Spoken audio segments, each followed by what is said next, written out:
Isang halimbawa nito, yung Epson L121, ang original price niya ay 5,780. Then, pag hinanap mo sa compile store na ginawa ko, naging 4,780.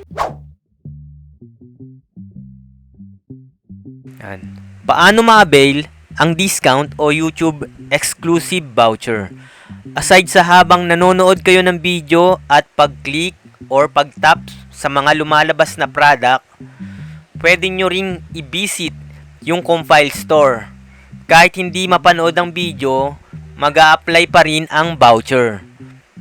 Nare-recommend ko na sa cellphone i-view kung gusto nyong ma-avail yung discount or yung YouTube voucher. Kasi sa aking experience, tinry ko, hindi nagle-less pag sa computer ka YouTube shopping. Hindi nagle-less yung price. Isang halimbawa nito, yung Epson L121, ang original price niya ay 5,780.